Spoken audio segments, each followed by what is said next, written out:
muchos son los habitantes de los llanos que cuentan haberlo visto sobre todo en verano, época en que la sabana venezolana arde bajo el rigor de la sequía y el silbón se sienta en los troncos de los árboles y recoge polvo en sus manos. Pero es principalmente en los tiempos de humedad y lluvia cuando el espectro vaga hambriento de muerte y ávido por castigar a borrachos y mujeriegos y a una que otra víctima inocente.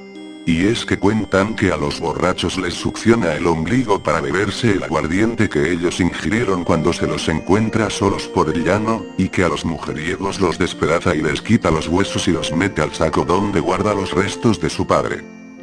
Algunas versiones dicen que es como un alargado gigante de unos 6 metros, que camina moviéndose entre las copas de los árboles mientras emite su escalofriante silbido y hace crujir, dentro de su viejo y harapiento saco, los pálidos huesos de su infortunado padre.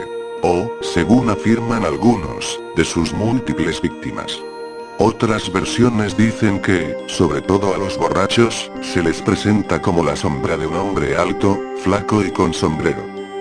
Existe la creencia de que sus silbidos se suceden unos a otros en ciclos de do, re, mi, fa, sol, la, si y que se escuchan cercanos cuando no hay peligro y lejanos cuando sí lo hay, pues cuanto más lejanos suenan más cerca está.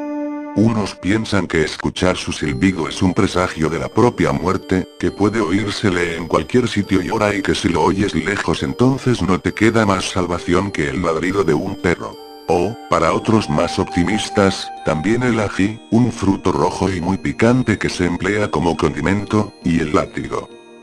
Cuentan que, en ciertas noches, el silbón puede aparecerse cerca de una casa, dejando en el suelo el saco y poniéndose a contar los huesos uno a uno. Si una o más personas lo escuchan, no pasará nada. Si nadie lo escucha, al amanecer un miembro de la familia nunca despertará. En los llanos orientales de Colombia, donde le llaman el silbador, creen que es el alma errante de un mujeriego parrandero que murió en soledad. La gente afirma que él busca la compañía de alguien que a esas horas de la noche ose cabalgar.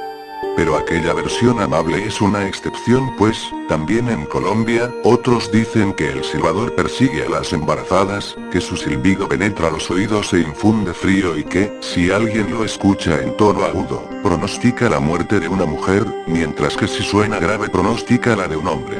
En cualquier caso, esa mujer u hombres es generalmente alguien conocido por parte de quien ha escuchado el silbido. Orígenes. La leyenda del silbón nació a mediados del siglo XIX en las llanuras de Guararito, un municipio del estado La Portuguesa, dentro de Venezuela. Después la leyenda migró a los llanos de Cojedes y Barinas y hoy en día inclusive se la encuentra en ciertas zonas de la llanura colombiana. Versión 1. Cuentan que cierto joven descubrió que algo extraño estaba pasando entre su esposa y su padre. Unos dicen que el padre la había golpeado, pero generalmente se cuenta que la violó y que, cuando su hijo lo encontró cometiendo el crimen, únicamente se justificó diciendo: "Lo hice porque es una regalada, mujer fácil". Entonces la cólera del joven se desató y ambos comenzaron un combate cuerpo a cuerpo, golpeándolo en medio de la lucha con un palo y asfixiando a su padre con este, que yacía en el suelo tras el golpe, apretándolo con ferocidad hasta que dejó de respirar y el abuelo, que había escuchado toda la pelea, pues se encontraba cerca, fue corriendo a ver qué pasaba y se encontró con el atroz parricidio. Conmocionado, juró que castigaría al joven, quien siendo de su propia carne y sangre, osó dar muerte a quien le transmitió la vida y así, poco tiempo después se encargó de que el homicida fuese atado, dándole entonces una lluvia de latigazos. "Eso no se le hace a su padre y maldito eres para toda la vida", le dijo antes de frotarle ají en las heridas y echarle al perro tureco para que lo persiguiera. Según la leyenda, el espíritu del perro le perseguirá hasta el fin de los tiempos. Y versión 2.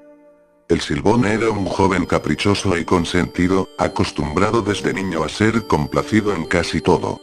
Un día, al silbón se le antojó comer asadura de venado, hecha con el hígado, el corazón y el pulmón del animal. Su padre inmediatamente salió de cacería de buscarle un venado pero he aquí que el padre tuvo una mala jornada de cacería y, tras regresar con las manos vacías, se encontró con la cólera de su hijo, el cual se descontroló y terminó matándolo y sacándole las partes necesarias para hacer la asadura. Después le entregó las partes a la madre, quien no sabía nada del asesinato. Esta acabó por darse cuenta de que las partes para la asadura no se ablandaban como de costumbre, sospechó de su hijo y avisó al abuelo.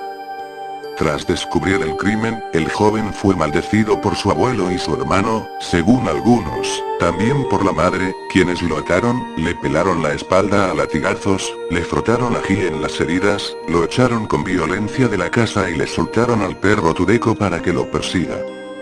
Variante de la versión 2. Dicen que el Silbón era un muchacho mimado, un joven que había crecido con tales excesos de libertad que, en su adolescencia, se fue de casa simplemente porque le apetecía ver mundo y hacer lo que le diera la gana. Fuera de casa, el Silbón llevó una vida libertina en la que las fiestas, los excesos de alcohol y el sexo desenfrenado y promiscuo estaban a la orden del día. Como era violento, cuentan que mató a varias personas y que por ello estuvo muchas veces en prisión, no se sabe cómo salía tan rápido. Pero finalmente el Silbón se cansó de todos los golpes y maltratos que le costaban los excesos de su vida pendenciera y libertina, por lo cual un buen día volvió al rancho de sus padres y allí, pese a todas sus atroces proezas, fue recibido con alegría y afecto. Ya pasados algunos días, el Silbón invitó a su padre de cacería. Y, cuando estaban algo adentrados en el bosque después de que el muchacho guiara al padre por un buen rato, encontraron un árbol delgado y torcido que les obstaculizaba el paso. Surgió entonces el siguiente diálogo entre el hijo y su padre. «Papá, ¿por qué no enderezas ese palo? Está atravesando el camino. ¿Por qué no lo enderezas? Ay, hijo. Ese ya no se puede enderezar, debía hacerse cuando estaba tierno, cuando estaba chiquito, ya está muy formado y crecido, ya no se puede». Ah. Si usted sabía que las cosas torcidas se enderezan cuando están pequeñas.